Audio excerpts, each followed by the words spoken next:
15. yüzyıl, insanlık tarihinin en macera dolu dönemlerinden biriydi. Avrupa'da krallıklar güçlerini artırmak, zenginliklerini katlamak ve yeni ticaret yolları keşfetmek için büyük bir yarışa girmişti. Bu döneme coğrafi keşifler çağı denmesinin sebebi tam olarak buydu. Bilinmeyeni bulmak, haritaları genişletmek ve dünyayı yeniden şekillendirmek. Denizcilikte en önde gelen ülkelerden biri olan Portekiz, Atlantik Okyanusu'na açılarak Afrika kıyılarını keşfetmeye başlamıştı. Amaçları sadece yeni topraklar bulmak değildi. Asıl hedef, o dönemde altın kadar değerli olan baharatlara ulaşmaktı. Çünkü Asya'dan gelen baharatlar, ipekler ve diğer lüks mallar Avrupa'ya uzun ve tehlikeli karayollarından ulaşıyordu. Bu yollar hem zaman alıcıydı hem de Osmanlı İmparatorluğu'nun kontrolü altındaydı. İşte bu nedenle Hindistan'a deniz yoluyla ulaşmak bir imparatorluk meselesi haline gelmişti. Bu yol bulunursa hem ticarette devrim yaşanacak hem de Portekiz dünyanın en güçlü denizci devleti olacaktı. Ve bu büyük görevi üstlenen kişi, tarihe adını yazdıracak bir denizci olan Bartolomeu Diaz'tı. Bartolomeu Diaz, 15. yüzyılın sonlarında yaşamış cesur bir Portekizli denizciydi. Hakkında çok az bilgiye sahip olsak da, onun denizcilik yetenekleri ve bilimsel bilgisi sayesinde Portekiz Kraliyeti'nin gözünde güvenilir bir isim olduğu açıktır. 1487 yılında çıktığı tarihi yolculuk öncesine kadar genellikle gemi yönetimi, haritacılık ve Afrika kıyılarında yapılan keşiflerde görev almıştı. Bu deneyimler, onu diğer denizcilerden ayıran en büyük avantajdı. Diaz'ın yolculuğa çıkmasına zemin hazırlayan olaylar ise ondan çok önce başlamıştı. Prens Henrique ya da bilinen adıyla Denizci Henrique, 15. yüzyılın başlarında Portekiz'de denizcilik alanında bir devrim başlatmıştı. Onun himayesinde kurulan denizcilik okulları ve desteklenen keşifler, Portekiz'i okyanusların hakimi haline getirdi. 1480'li yılların sonuna gelindiğinde, Portekiz Krallığı Afrika'nın batı kıyılarını büyük oranda keşfetmiş, ekvator hattını geçmiş ve ticaret ağını yavaşça güneye doğru genişletmişti. Ancak asıl hedef, Afrika'nın güney ucunu aşarak Hindistan'a deniz yoluyla ulaşmaktı. Bu stratejik plan, Portekiz Kralı II. João tarafından oluşturulmuştu. Kral, bu keşfin yalnızca ticari değil, aynı zamanda dini bir misyon taşıdığına da inanıyordu. Hristiyan dünyasını güçlendirmek ve efsanevi Prester John adlı Hristiyan hükümdarı bulmak da bu görev kapsamında önemliydi. Bu tarihi görev için seçilecek kaptanın hem denizcilikte usta, hem harita bilgisine sahip, hem de zorlu koşullara dayanıklı biri olması gerekiyordu. Bartolomeu Diaz, daha önce Afrika kıyılarında çeşitli keşif görevlerine katılmış, açık denizlerde tecrübeli bir denizciydi. Kraliyet arşivlerine göre, Diaz aynı zamanda gemi yönetiminde disipliniyle tanınıyor, kraliyetle yakın ilişkileriyle güven veriyordu. Kral II. João, bu zorlu görevi başarıyla tamamlayabileceğine inandığı için, bu korkusuz kaptanı 1487 yılında keşif yapmak üzere görevlendirdi. Görev resmi olarak ticaret yollarını keşfetme, Afrika kıyılarını haritalama ve doğuya geçişi mümkün kılacak rotayı belirleme amacıyla tanımlanmıştı.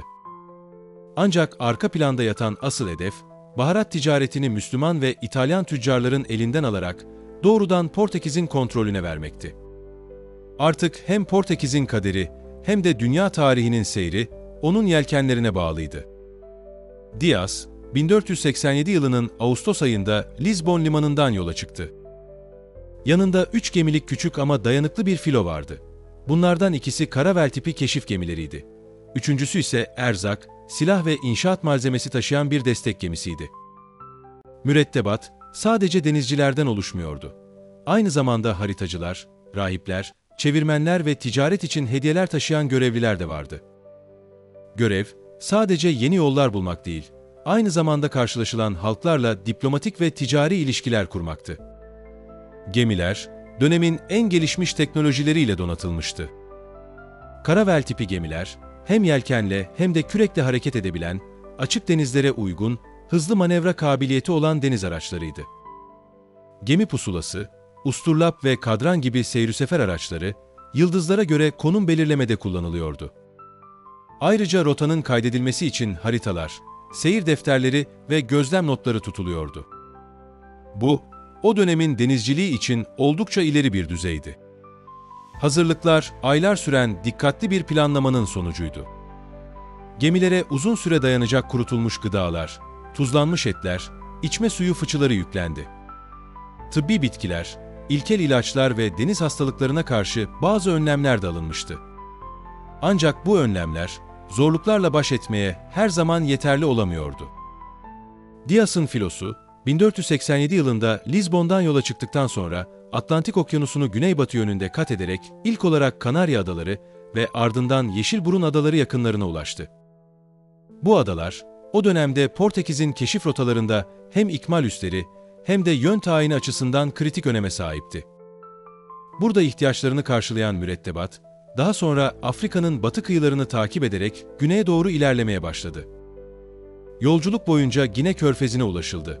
Ardından Kongo Nehri'nin ağzında kısa süreli duraklamalar yapıldı.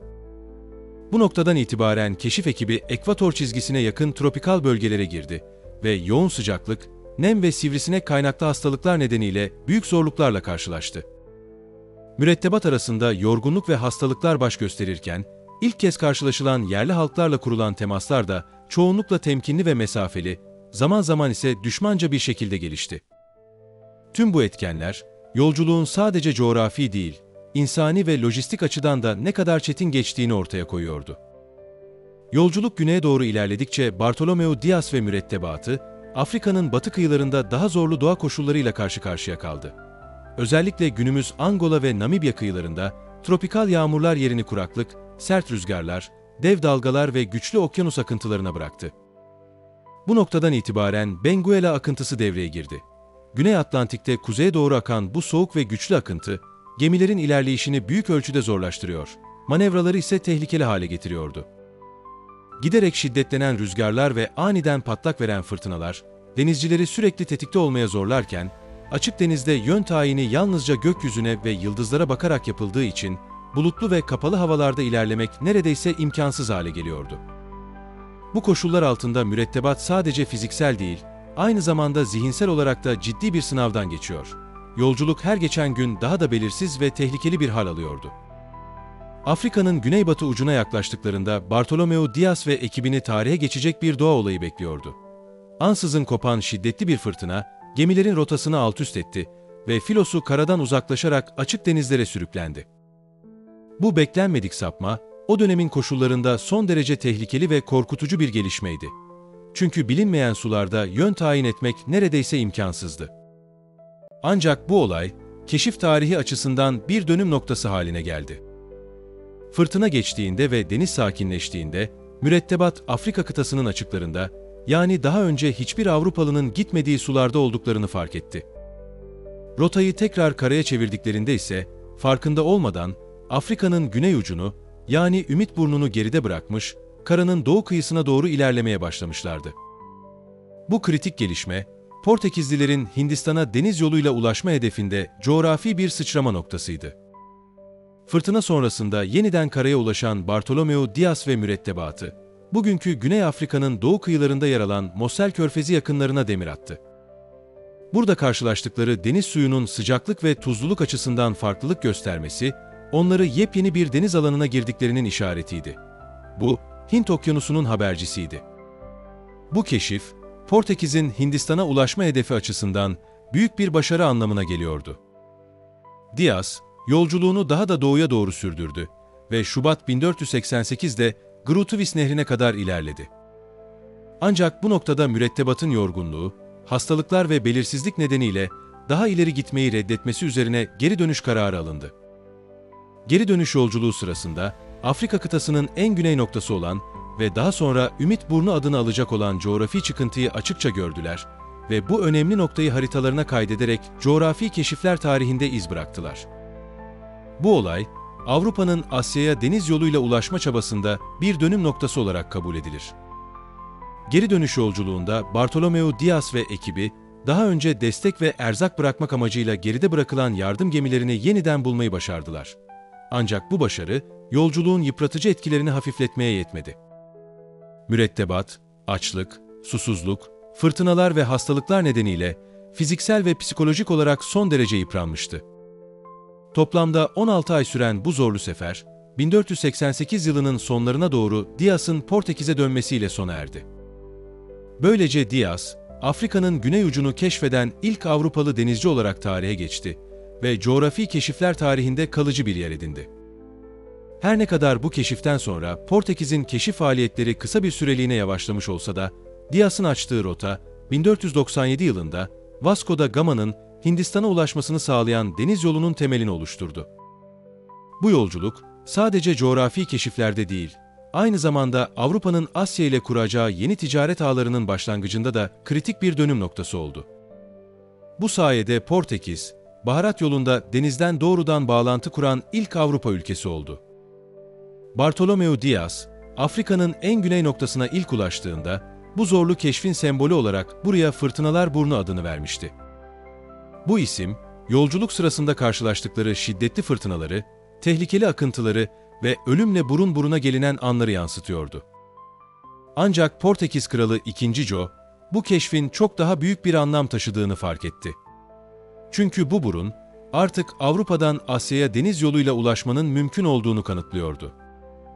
Kral, bu nedenle buruna daha iyimser ve stratejik bir anlam yükleyerek adını Ümit Burnu olarak değiştirdi. Bu yeni isim, Hindistan'a ulaşma umudunu ve doğrudan baharat ticaretine erişme hayalini simgeliyordu. Böylece burun, yalnızca coğrafi değil, aynı zamanda politik ve ekonomik bir sembol durumuna geldi. Bartolomeu Diaz, Ümit Burnu'nu keşfetmesinin ardından Portekiz'e döndüğünde, doğrudan Hindistan'a ulaşamasa da tarihi bir başarıya imza atmış bir denizci olarak kabul edildi. Bu büyük keşfi sonrasında, aktif keşif seferleri için değil, denizcilik danışmanlığı ve gemi inşa projeleri için görev aldı. Özellikle Vasco da Gama'nın 1497 yılındaki Hindistan seferi öncesinde, rota planlaması ve strateji geliştirme konularında önemli katkılar sundu. Bu süreçte, edindiği tecrübeleri aktarmak ve yeni kuşak denizcilerin eğitilmesinde görev almak, Diaz'ın bir anlamda sessiz kaptan rolünü üstlenmesini sağladı. 1500 yılında, Pedro Álvares Cabral komutasındaki Brezilya'ya giden Büyük Portekiz filosuna eşlik etmek üzere tekrar denize açıldı. Bu sefer, hem Hindistan yolunun daha etkin kullanılması, hem de yeni keşfedilen topraklarla iletişim kurulması açısından çok önemliydi. Ancak ironik bir şekilde, Diaz bu sefer sırasında hayatını kaybetti. Güney Atlantik'te çıkan büyük bir fırtına sonucu, Ümit Burnu açıklarında gemisi battı. Keşfettiği burnun sularında hayatını kaybeden Diaz, denizcilik tarihine yalnızca büyük bir denizci olarak değil, aynı zamanda keşfettiği yol uğruna hayatını feda eden bir öncü olarak geçti. Onun keşifleri, Portekiz'in küresel bir deniz gücü haline gelmesinde temel rol oynadı ve modern deniz yollarının inşasında mihenk taşı oldu. Yepyeni belgeseller ve daha fazla bilimsel içerik için abone olmayı unutmayınız.